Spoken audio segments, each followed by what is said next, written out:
You're tuned in to the Brand Ambassador Select Podcast. Hi, and welcome back to the Brand Ambassador Select Podcast, where we are building connections, showcasing the impressive and inspiring movers and makers. It's Lenore, your host, and as a huge music fan, specifically country music, I am so excited for today's guest.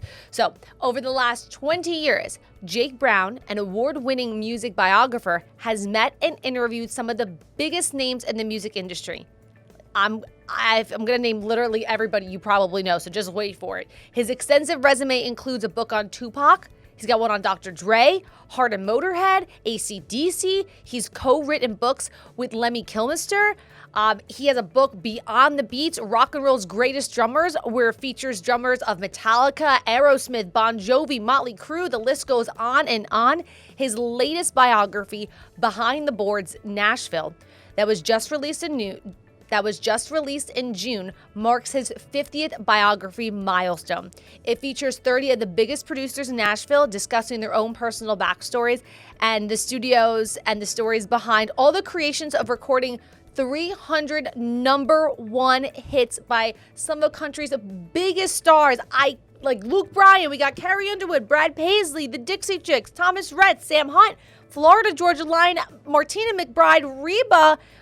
I'm going to stop. I can't name anybody else. We need to bring Jake Brown on. Jake, welcome to the Brand Ambassador Select Podcast. Thank you for having me on. I appreciate it. So congratulations. You literally hit a huge milestone, your 50th book. Yay! In 20 years, yeah, I moved here in 2003 with 2 books published, and this summer hit 50. So Nashville's been very good to me. So the latest book that you have, which is the 50th, is Behind the Boards, Nashville. Can you give us a little bit of details behind that? Because, listen, I name-dropped so many people before we got you on the line, so I know that you can even do more. Yeah, I specialize in books that either are a memoir or focus on the behind-the-scenes of the record business, be it the writing and recording, and the songwriting, business side of it. The producers are maybe the most underappreciated, if not the songwriter within country. If you look at a music video in country, say pop doesn't do it, rock doesn't do it, hip hop, you'll see, if you remember MTV when they still showed videos, it would say artist, song, label, maybe director, and then it would say songwriter. And that piqued my interest about 10 years ago to start the Nashville Songwriter Series. That has third book's coming out now. There's 90 songwriters doing the 3, but nobody really realizes there's these 2 column streets called Music Row in Nashville, where in houses and some buildings, in music publishing houses, these songwriters sit all day and write the songs that many of country music's biggest stars make famous. Yep. In the course of that series, I was interviewing people that were more of the traditional model, as well as some that are what you would call track guys, which is to say they are multi-instrumentalists. Amazingly, used to be that you would bring a session band in. Now they still work fast. They knock out 3-4 hits in an afternoon, whereas like a rock band's getting drum sounds in that afternoon. You know what I mean? Yeah, that's really quick. Yeah, well, even quicker, guys, and I'll just rattle off a few. Joey Moy, who does Florida Georgia Line, Chris DiStefano does Carrie Underwood, Zach Crowley does Sam Hunt, Jody Stevens that helps produce Luke Bryan, etc. It goes on and on. Russ Copperman, who does Dierks Bentley. These guys not only can write songs, but they also produce them in their laptops, quite literally in their Pro Tools rigs. They can play the guitars, they can play the bass, the keyboards, the drums. So by the time they come out of that demo session, they have what a lot of times you hear on the radio, but for a bit of mixing polish. And I thought, wow, that would be interesting to then focus on the country producer side. And from there, because Shane McNally, so from there I had those guys, I started reaching out to others. And before we knew it, we had 30. And everyone is in this book. It's the definitive country music anthology. And it takes fans back to their own personal stories, how they discovered a lot of the happy accidents of Nashville. People come here to be a star. They don't quite make it as a star, but they become a songwriter. Then makes them a number one and gives them their career, or they become a producer. There was also a pedigree of people in this book, like Paul Worley, like the great Dan Huff, my God, played on Top Gun soundtrack and all, Whitney Houston, Michael Jackson. He started out a guitar player. These guys learn from behind the other side of the board, you would say, out in the live room. And then they kind of, from the best of the best over the years, Jimmy Bowens and Barry Beckett's and all of these great guys in the 80s, Jim Ed Norman, who's in this book, Norbert Putnam, who did Margaritaville. He was Elvis Presley's bass player before he became a producer. So it gives you an example of how these guys really learned the business from the player side. And then it gives them, when they became producers in their own right, there's so much of a more fluid communication and translation, because they as musicians can speak to the musicians or the artist. There's a really great a common thread within this book. I'm going to think of names and correlate them to the producer. Guys like Kenny Chesney and Buddy Cannon, been working together 25 years. Byron Gallimore and Tim McGraw, 25 years. Luke Bryan and Jeff Stevens, 20 years. Michael Knox and Jason Aldean, 15 years. And there's others. Tony Brown and George Strait was 40 plus hits in 20 years. So these guys connect with an artist oftentimes before they were ever discovered, or they discovered them. And then they stay with them throughout this whole run of, greatest hits. And that's rare. It only really happens in country. You see it a little bit sometimes. Michael Jackson did 2 or 3 records with Quincy Jones, and then he moved on to Teddy Riley, whom, by the way, I'm finishing his book up. That'll be out in a couple years. Who are you not talking to? I know, and I never stop working, because if you do, you're dead, so to speak, in this business. But the longevity aspect was also fascinating to me, because that pedigree is unique. So against that kind of collage, if you will, book takes you from not only, let's say, if you're a sort of nerd, like technical nerd, you want to learn about how did this mic get put with this thing? There's guys in this book like the great Dave Cobb, who does Chris Stapleton and Shooter Jennings and Sturgill Simpson and Jason Isbell, and sort of this alt country is Rick Rubin.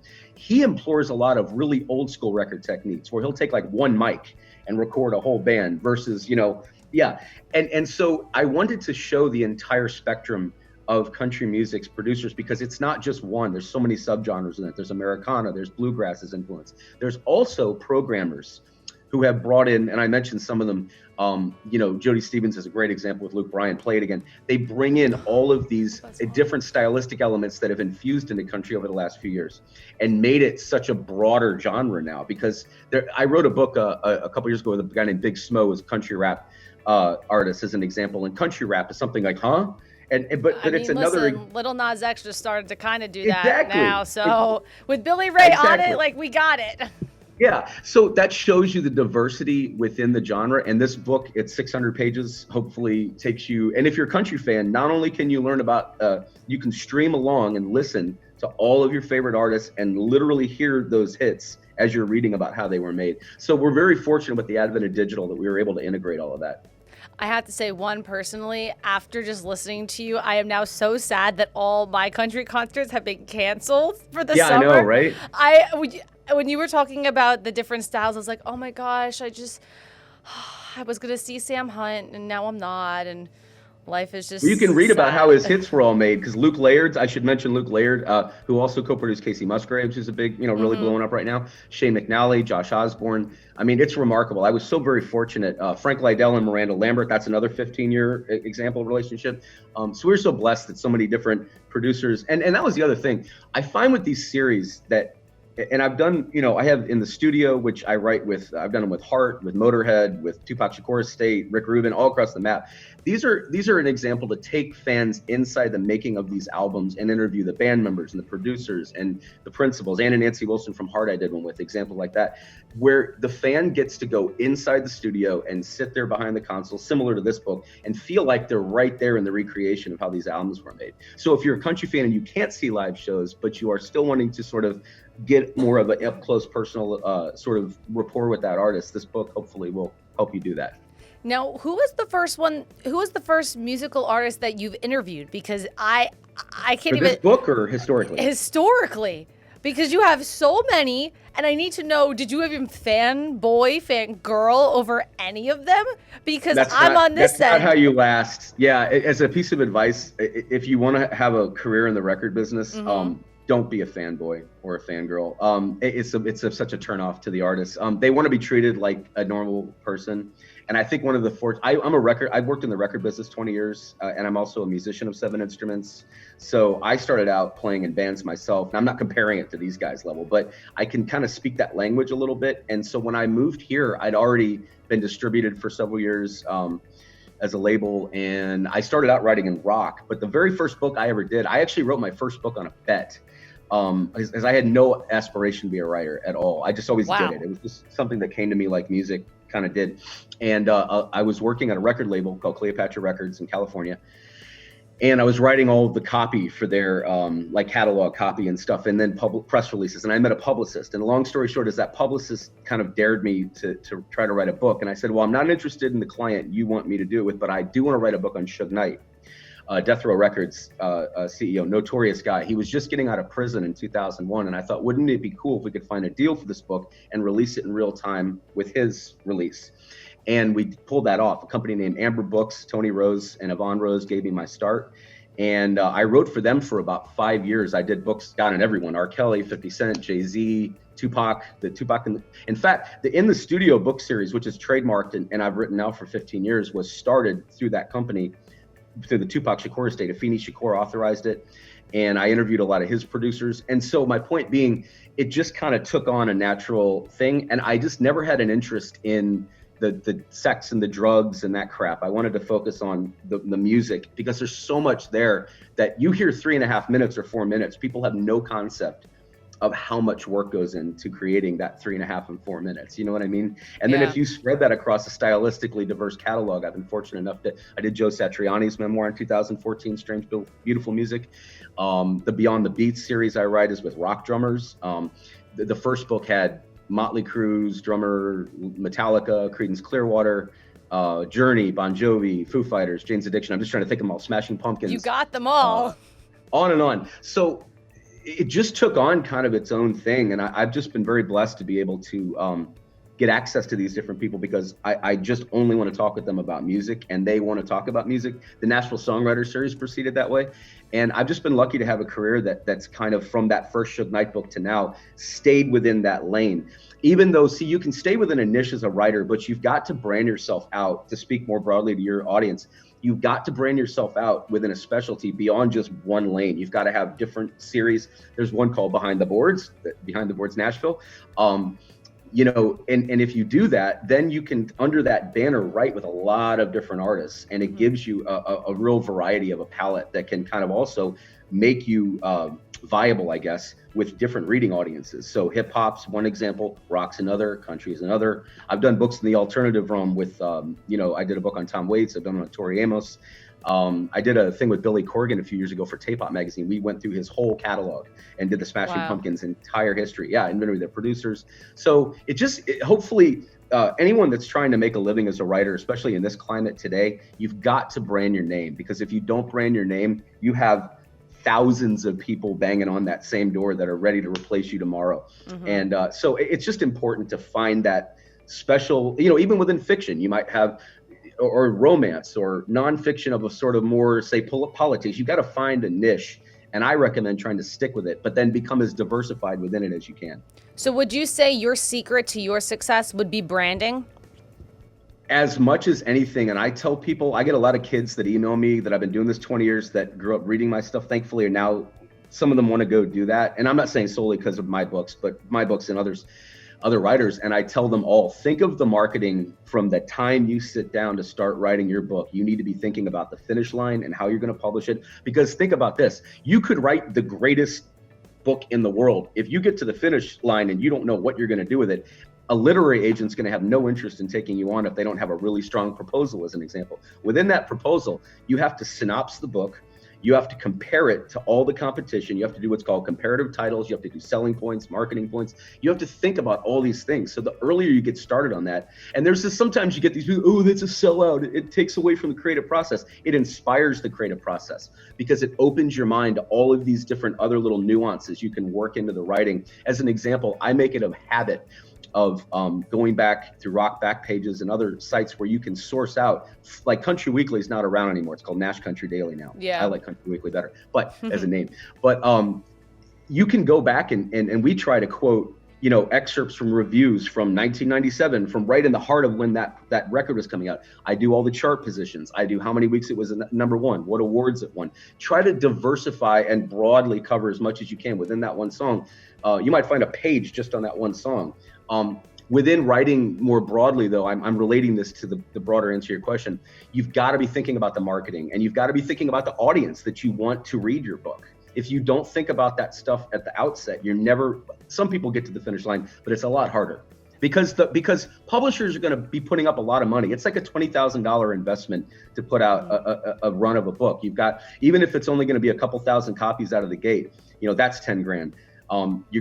I pay for publicists. I feel publicists are a very important part of marketing a book. And if an author's willing to put their own money into that, I joke that I'm not trying to disrespect any publicists, but they're like a social worker with 30 cases on their desk. Do you know what I mean? They're only going to be able to give you so much time. So you've got to be able to think entrepreneurially as a writer, and branding is a business. It's just important. And it's not about ego. It's not about having your name out there as much, and to sort of see it out there beyond going, okay, this is someone that writes about this specific thing. He's a reliable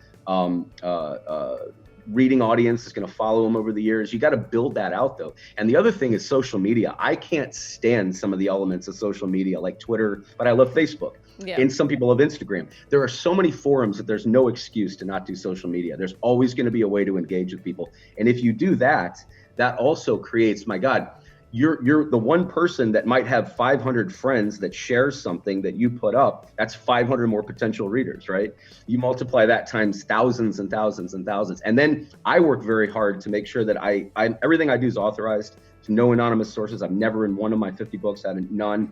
I think it's crappy to write with or about someone and not have the exact people talking about them be on the record, but that also ingratiates you to their management and it ingratiates you to them. Then they're gonna, Tommy Lee, who I've worked with a lot of years through different books, he blasted out, that was 1 million people that just through his social media about Beyond the Beat saw that. Billy Corgan did, that was 3 million. So it just shows you, if you can engage the band, they'll put it on their website, they'll tweet it out to their following, and that's more branding. It's all about the product at the end of the day. But as an author, you've got to have a familiarity within a reading audience that knows not only that your books are quality from the writing standpoint, but the interviews that are in them, and also how they're promoted, because the more people that hear about it, the more potential people are going to read it, right?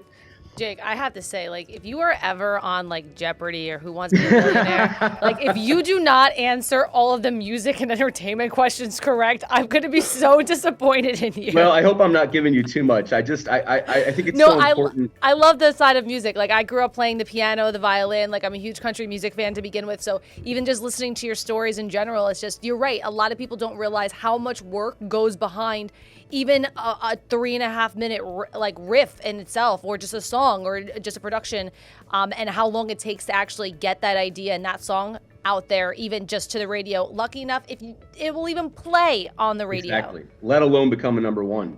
Bear in mind, to your point, country music has 2 number one charts that weekly sometimes have a different number one coming out. That's why the National Songwriter Series was so important, because these people sit there every day with a guitar banging out sometimes 2 and 3 number ones in an afternoon. Sometimes it takes a year. The House That Built Me, Tom Douglas, that co-wrote it, told me that took a year. I'm a songwriter. I write sometimes 5 and 6 songs in a day. I might only record 2 of them, but the advice element to these books is super important too. We really pride ourselves in being able to not only have them be entertaining for the country fan, but also educational. And that's the thing. There's a lost art for these newer kids that are learning how to make records, because there's so many samples now. For an example, Florida Georgia Line producer Joey Moy, who started out doing Nickelback with Mutt Lange, right? So he knows how to mic a live drum set. Most people, when they read what's an RE20, it's a common drum mic. You don't know how that sample you're using was first recorded in the studio, because there's fewer studios nowadays. So they don't know what mic placement is. They don't know what an overhead mic is, or what double micing a snare is, or just these things that are so important to creating these sounds. And these books are sort of a reference guide. I'm proud of the fact, as an example, Dave Cobb, in his studio, and he was one of the first 2 or 3 people to sign on to this project. He's like, "Oh man, I've got that Rick Rubin book on my shelf. It's a reference guide." I'm like, "Oh," because I went through, how did Rick Rubin get that guitar sound? Was there 12 Marshall stacks? The Mӧtorhead book, Lemmy was telling me about his 2 amps. He plays these bass through guitar amps. You wouldn't know that if you're hearing Ace of Spades, but it's cool to know how that particular oomph came into the wonderful movie called Fighting with My Family, Born to Raise Hell. You see the fabric of visually these songs match up to. It's really cool, but you want to know, how did they get that? And without being too nerdy about it, you try to make an accessible lane for people to read about it. So that's really another important thing as a writer. You want to try to make your books as accessible as possible, no matter whether you're doing fiction, whether you're doing nonfiction, and not get so wrapped up in your own, what I call internarium, kind of like your own inner narrative. I try to write narrative that's kind of poppy and crisp and quick and kind of, it gets right to the point, and then let the artist talk. Let the producer talk. It's their book. It's not so much my book, even though my name's on the cover. They're the star. And I think that's important too. It's different if you're writing fiction and creating all the characters, but even as a character, you want that character's voice to be the one that speaks. You know what I mean? You want to make sure that your fans connect personally with whatever you're writing about, and then they kind of develop a love for that particular thing. I've done another 30 books that I've ghostwritten, so I've done those all across the map. And that's another piece of advice I'd give out as a writer: never turn anything down. Take anything you can get. I did a book with a porn star named all Jasmine. Opportunities. Yeah, Jasmine St. Clair. It was the third book I ever did. Through that book, I met Lemmy, which led to the Mӧtorhead book. So I'm just saying, sometimes networking is another hugely important part of branding. You've got to make sure that you network. You got to get out. You got to do, I hate book signings, but I'll do them sometimes. You've got to do release events sometimes. You got to go to book expos if you're early on as a writer, so you can walk around free with that $500 pass that your publisher's paying for, and pitch yourself to other. You're sitting there with the book industry. So a lot of writers are really shy. And a lot of creative people, got to get out there, you know? Now, you've clearly have said a lot of things that you have learned, but what do you think is the most important message that you've learned and the knowledge that you've learned by writing all of these books? Wow. I don't know that there's one. Fine, you can give me a couple. I'll settle for that. Yeah. I would say, I hate giving advice. I would say the three things that are, because I just don't feel like I'm 44, I guess, so I'm sort of old enough You're to do it. You're super knowledgeable. Are you kidding me? Yeah, and I have so little hair to show it, right? I love your hair. You've got much more than mine, much prettier. But, I was told to put it in the front today so people can see it. You know, I think the three things to longevity that are really underappreciated, one of them is work ethic. I work 7 days a week, 15 hours a day. When there is never enough time, but if you devote yourself and you look at time as a tool, I think that's really important. And it's something that can be, you know, it's a balance, because people are married, they have kids, they have different things. Don't watch television if you can be working instead, or be working while it's on, but always be working is one of mine. Always be hustling is another. By hustling, I mean networking. Always be out there looking for new opportunities. People I interview for these series, sometimes that will branch off into a book with that party, as an example, in my case. But networking is hugely important. Even say, for an example, as a songwriter, don't just write your songs and then play them in a bedroom. You have to go out and play them in public for people so you can get a reaction from an audience, see whether they work or not, meet other songwriters, co-writing. That would be within that genre. The third one would definitely be the representation that you surround yourself. That classic adage, surround yourself with good people. I just signed with the Folio agency, and Frank Wyman, he did the The Irishman and a lot of books. I'm very fortunate after that many years that I'm able to work with an agency like that. But, you know, I'm always like your latest book, you're only as good as your latest book. And relevance is another element to that. But surround yourself with good people. Literary agents are hugely important for writers, but managers are, business advisors, great accountant, a publicist, have an attorney. These are overhead costs. So you've got to also think entrepreneurially, even if it's not really your thing. There's a million ways to read about how to do that. And practically, you know, you learn from mistakes. Some books come out and you spend 2 years on and they bomb. Others come out. I wrote this book in 3 months. The latest one, the Nashville one? I wrote it, and now the interviews I had done over the previous year, but I don't do anything until the writing is kind of autopilot. I wrote that book in 3 months. I wouldn't put myself through that rigor again because it was 20-hour days, but hugely important that you be always thinking about those elements, because if you sign up with the wrong agent, or you sign up with the wrong manager, or you sign up with the wrong lawyer, or I could go down the list. It can screw you. It can really mess you up. You can sign a bad contract. Mm-hmm. So those elements are important, and it sounds like flippant or fancy to say, but they all cost money. Either they cost you commissions or they cost you upfront, fees.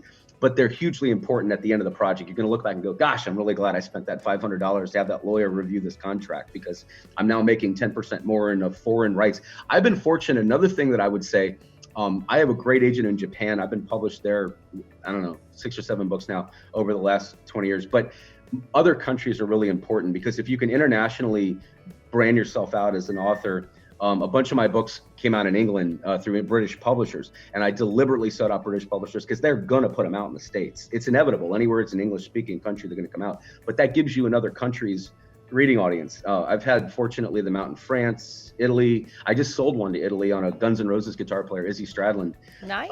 And yeah, that book was from '04, and I pulled it because he didn't want it at the time to come out, and got word to me to not do it. Let me mute this. I'm sorry. But anyway, my point is there are so many elements. It's not just about the writer. You have got to surround yourself with the right people. Don't let mom manage you. Let mom get you started and then hook you up with somebody if you're like a singer or if you're, so it just goes down the line. If you're going to be in any business, if you're a pitchman, you've got to go to those really annoying conferences and walk around to the different booths and meet people who have been doing it longer and see what they're doing and see the little idioms and idiosyncrasies and little techniques that they have. And sales is also really an important thing. You've got to be a salesman or saleswoman, whether you hate it or not. It's because that's what you're doing. You're selling yourself. You're selling yourself as a product. And a lot of people think that there's kind of this like negativity, like Eddie Vedder Pearl Jam thing, where like at the beginning of Pearl Jam, he hated doing interviews. Then he was in USA Today in the 2000s when they had kind of stopped having hits. He's like, gosh, we really appreciate the press, guys. And it just shows you how that always comes full circle. You know what I mean? Yeah. And no, one last question. Yes, Who ma'am. do you think was the most interesting musician that you've crossed paths with over these years? That I've worked with? Or cross paths with, either or. Some of that's legally, because I've got books I started and we didn't. Yeah, Okay, well, let's take them out that we know about already. The ones that we are allowed to talk about. Two of them, Ann and Nancy Wilson from Heart, because they're so iconic. Mm-hmm. And I'll tell you a quick story. I went and took a gamble. I interviewed everybody first, and then I approached them, and their manager was like, oh, okay, well, I guess we'll get you interviews with the girls. And I was like, huh?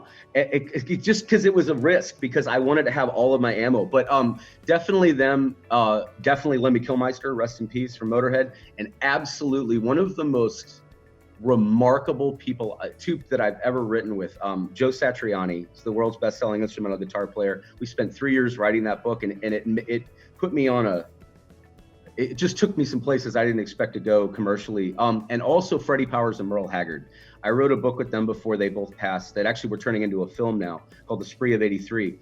And it's basically just a remarkable, Merle Haggard's just Merle Haggard. Willie Nelson's in that book. I mean, so that was absolutely a project. These projects take on, and right now, the last thing, because I do so many, there's a summer camp called 40 Legends. It's been open. It was open 25 years. I went there for 6. I'm writing it. I think it's like the first authorized book of a summer camp ever, or one of them. And we're working on that. So those would be some. I can't give you one, but those would be some. And It's Teddy totally Riley. okay. Teddy Riley as well. You sure you don't have one more? That's it. We'll stop there. Jake, thank you so much for joining us. If you would like to look at any of his resumes of books or any articles he's ever written, you can head to jakebrownbooks.com. You can purchase all of the books, all 50 of them if you really want to, all Amazon. at Amazon. Yes, right there for you. Jake, once again, thank you so much for joining us today. I'm your host, Lenora, and that's a wrap on another episode of the Brand Ambassador Select Podcast. Make sure to hit that subscribe button so you never miss one, and we'll see you next time. One of my favorite interviews. Thank you again.